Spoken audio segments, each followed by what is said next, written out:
UTS clips চ্যানেলে আপনাকে স্বাগত। শিখুন আর এনজয় করুন। আচ্ছা, আমি একটা জিনিস বলি, তন্ত্রে তো গুরুর প্রয়োজন।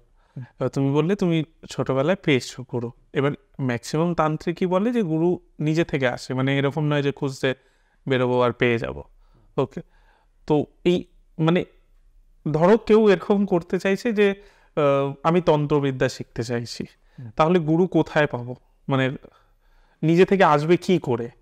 আমি যদি বলি যে আমি তো কাউকে চিনিও না। আমি কুলদানন্দ ব্রহ্মচারী পরম্পরার কোনো এক প্রশিষ্য মহাদেব কাকা আমার জীবনে তিনি গুরু তুল্য, গুরু নয়, শিক্ষাগুরু। তিনি আমাকে সারা জীবন একটা শিক্ষা দিয়েছিলেন, শরণাগতি।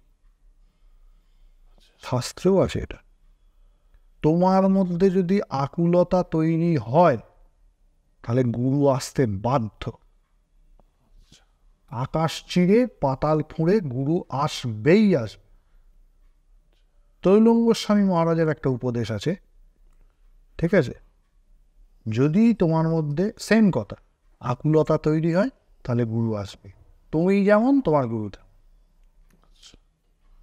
ঠিক আছে? এটা আবার উনি এক্সট্রা একটা পদ বলেছিলেন, তুমি যেমন তোমার গুরু তেমন।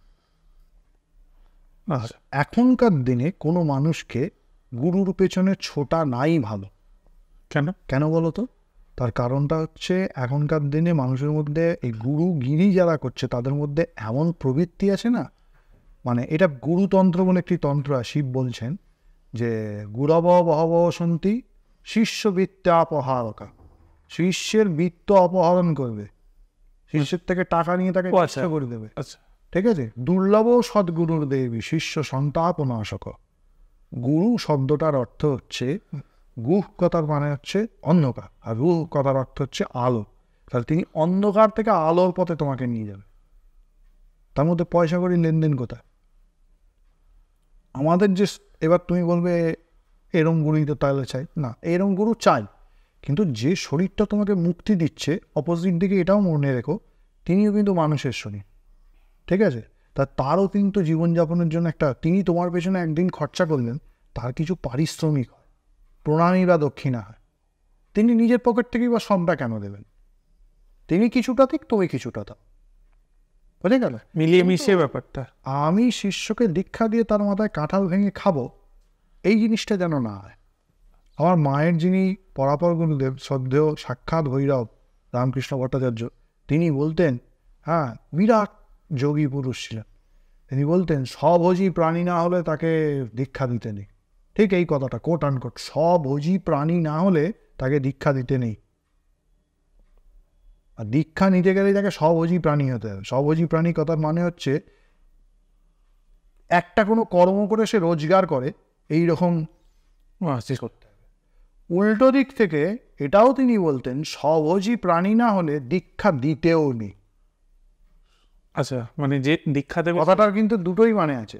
স্বভোজী প্রাণী না হলে দীক্ষা দিতে নেই, অর্থাৎ যাকে দীক্ষা দেয়া হবে সে যেন রোজগার করে, আবার যে ব্যক্তিটা দীক্ষা দেবে সেও যেন রোজগার করে।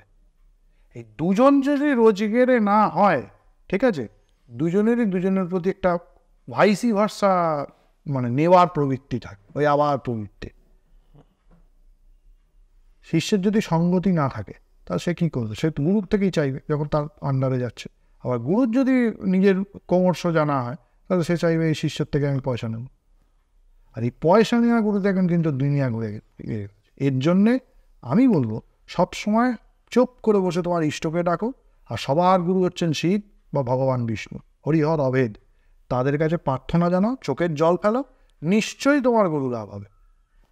শ্রীরামকৃষ্ণকে কারোর কাছে যেতে হয়, কেনারাম ভট্টাচার্যও এসছিলেন, ভৈরবী যোগেশ্বরীও এসছিলেন, তোতাপুরীও এসছিলেন, সবাই এসছেন। বামদেবকেও কারোর কাছে যেতে হয়। মুখ্যদানন্দ বাবাও এসছেন, কৈলাসপতি এসছেন, রামপ্রসাদের কাছেও কৃষ্ণানন্দ আগমবাগীশ এসছে, কমলাকান্তের কাছেও তার গুরু এসছে, ঠাকুর সর্বানন্দর কাছেও তার গুরু এসছিলেন, ঠিক আছে? কোনো মহাপুরুষকে কারোর কাছে গিয়ে দীক্ষা নিতে হয়, সবাইকার কাছেই এসছিল। তো তাদের পথে চলো। তোমার যদি গুরু প্রাপ্তি থাকে, আর গুরু শিষ্য সম্পর্কটা এক জন্মের সম্পর্ক নয়, গুরু শিষ্যের সম্পর্কটা হচ্ছে জন্ম জন্মান্তরের সম্পর্ক।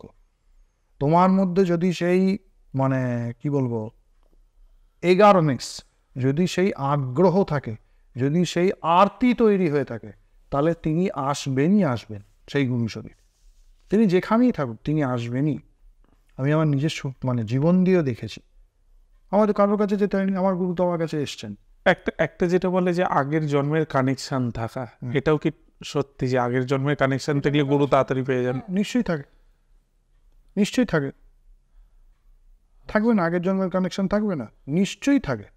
এটার অনেক মানে, এবার একটা জিনিস জানেন তো, গুরু শিষ্যের এই যে সম্পর্কটা, এটা খুব রহস্যজনক সম্পর্ক। এটা আমি কিছু জিনিস জানলেও হয়তো এখানে বলতে পারবো। যেমন একটা জিনিস বলি, আমার মা যিনি জন্মদাত্রী, তিনি ছোটবেলা থেকে একটি মানুষকে দেখতেন যে এই ব্যক্তিটা আমার গুরু হবে, এই ব্যক্তিটা আমার গুরু হবে, এই ব্যক্তিটা আমার গুরু, মানে একটা গুরু শরীরকে তিনি কল্পনা করতেন। তার বাড়িও খুব আধ্যাত্মিক, হ্যাঁ, এবং এই তন্ত্র সাধনার সাথেই যুক্ত। আমার মায়ের ঠাকুরদা রাধারমন লাহা, তিনি বিরাট বড় তন্ত্র সাধক ছিলেন। আজও রাজগোলহাটে, হ্যাঁ, লাহাবাড়ি এবং ডাক্তার রাধারমন লাহা, তার নাম মানে শ্রদ্ধার সঙ্গে মানুষ নেয়। আচ্ছা, ঠিক আছে। তো তার গুরুবাড়ির লোকেরা, তার গুরু পৌত্র নাতি, সে বলছে বাবা রাধা যেটা, ও তো বিরাট সাধক ছিল। মানে গুরুবাড়ির লোকেরা শিষ্য সম্পর্কে বলছে যে ও বিরাট সাধক ছিল। তার বুঝতে পারছেন তিনি কত বড় শক্তিধর পুরুষ ছিলেন। হ্যাঁ, মানে তার এমন শক্তিধর পুরুষ ছিলেন, ডাক্তারি করতেন তো, তার ডাক্তারিটা ছিল হাফ ওষুধে আর হাফ বাক্যে, মুখের বাক্যে। আচ্ছা, ডাক্তারি হয়ে গেছে, সব চলে গেছে, ঠিক আছে। চান করতে নেমেছে, বুঝলেন, চান করতে নেমেছে। ডাক্তারবাবু আমার ছেলেটার জ্বর 2 দিন ধরে ছাড়ছে না। তা আমি কি করবো, এখন চান করার সময় আসছে, তুমি ইয়ের সময় আসতে না। বাবা ঠাকুর আপনি কিছু করুন, দে তো ঘটিটা দে, এদিকে দে, 1 ঘটি জল করে নিয়ে হাতে দিয়ে দিল, যা তোর ছেলে সুস্থ হয়ে যাবে। সুস্থ হয়ে গেল জল খেয়ে। কত বড় ডাক্তার! পুকুরের জল চান করতে করতে ঘটিটা ডুবিয়ে হাতে দিয়ে দিল। তার কত সাধন ক্ষমতা ছিল বুঝতে পেরেছে? ওই ঘটিটা ডুবিয়ে জল দিয়ে দিয়েছে, ওইটা দিয়ে কাজ হয়ে গেছে। তার কতটা শক্তি ছিল। তা সেই যে ব্যক্তি, তার যে গুরু পরম্পরা, ঠিক আছে, সেই আমার মা ওই বাড়ির মেয়ে, তার পৌত্রী, তিনি ছোটবেলা থেকে এরকম একটা, আমার যে দিদা ছিলেন মায়ের মা, ঠিক আছে, মায়ের বাবারাও ওই গুরু পরম্পরাতে দীক্ষিত। মায়ের মা ছিলেন কিন্তু ঠাকুর সীতারাম কান্নান দেবের শিষ্যা। আচ্ছা, পরবর্তীকালে এই শ্বশুরবাড়ির কুলগুরুতে দীক্ষা নিয়েছিলেন, কিন্তু উনি মেন শিষ্যা ছিলেন হচ্ছেন ঠাকুর সীতারাম কান্নান দেবের। সেখান থেকে আমার মা এসছে। মা ছোটবেলা থেকে একটা নিজের অবচেতন মনে একটা গুরু শরীরকে কল্পনা করত, ঠিক আছে। যেদিন আমার মা তার গুরুদেবের দর্শন পেলেন, মানে আমার মায়ের যিনি গুরুদেব, তিনিও খুব বড় যোগী পুরুষ, খুব উন্নত মানের সাধক এবং খুব সৎ মানুষ। আজকালকার দিনে ওরকম মানুষ দেখা যায় না। ভারত সরকার 21টা গোল্ড মেডেল দিয়েছে, লুঙ্গি আর কাঁধে গামছা করে করে। বিশ্বাস করবা তাকে দেখে, 7খানা ভাষা জানে, পুরো পৃথিবী চষে ফেলেছে। একাধিক কলেজের মানে অধ্যাপক ছিলেন। বিশ্বাসই করবে না এই লোকটাকে দেখলে, এমন মাটির মানুষ। তোমার সামনে দাঁড়িয়ে দাঁড়িয়ে গল্প করবে না, মানে এরকম ঘটনা ঘটেছে। আমি ওনার নাম করে একজনকে বলেছি আসবেন, মানে ওদের কাছে উনি একজন বিশাল মাপের ক্যারেক্টার। ও এসে সামনে এসে, আমি ঘরে ছিলাম না, আমি বলেছিলাম ঘরে স্যার আছেন, ওনাকে আমরা স্যার বলি। ও ঘরে এসে স্যারকে জিজ্ঞেস করেছে, সে স্যার একটা লুঙ্গি পরে একটা গামছা পরে বসে আছে। হ্যাঁ বাবা এসো, হ্যাঁ বাবা বসে পড়ে গল্প করে যাচ্ছে। এবার আমি এসছি, আমাকে ঘুরে বলছে স্যার কোথায়? আমি এই তুই স্যারের সাথে কথা বলছিস? ওনার থাকি বলছে আপনি তাহলে অমুক স্যার? বুঝি ও তুমি আমার সাথে দেখা করতে এসছিলে? মানে ও ভাবতেই পারিনি যে আমরা এতদিন যে মানুষটার কথা শুনে এসছে সেই এরকম একটা লোক। এবার আমার এই মা, মানে মায়ের যে গুরুদেব, তিনি আমার এই বাড়িতে যেদিন প্রথম এলেন, আমার মা সেদিনকে চোখের জলে তার পা দুটি ধরে বললেন, এই আপনাকে আমি সারা জীবন দেখেছি। আমার সেই অবচেতন মনে, আমি চোখ বুঝলেই যে গুরু মূর্তিটাকে চিরকাল চোখে দেখতাম, এই আপনাকে আমি দেখেছি। কী করে হলো? তিনি মাথায় হাত দিয়ে বললেন, মা এবার বিশ্বাস হয়েছে তো, আমি তোমার জন্যই এসেছি এখানে। এটা হয়। এবং তিনি আমার মাকে নিজের মানে সন্তানের মতো দেখেন। শুধু মুখের কথা সন্তানের মতো না, সন্তানই আমার মা। তার কোথায় ছিল আমার মা? তার বাড়ি কোথায়? কলকাতা, আগে ছিল বর্ধমান। তিনি সারা পৃথিবী ঘুরে বেরিয়েছেন।